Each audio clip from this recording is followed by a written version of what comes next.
your microphone is not working in GTA 5 on PC, there are several potential reasons for this issue, like privacy settings. Check your privacy settings in Windows and ensure that the microphone access is allowed for GTA 5. Outdated or corrupted audio drivers can also cause microphone problems. Make sure your audio drivers are up to date. So follow the instructions of this video to learn how to fix your microphone in GTA 5. Open Start and type Control Panel. Open U Control Panel.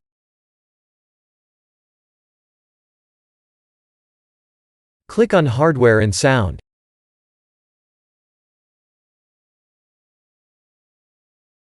Click on Sound.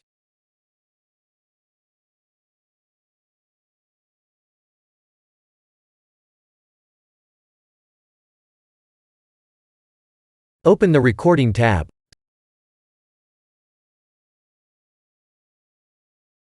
Select your mic. Now click on Set Default.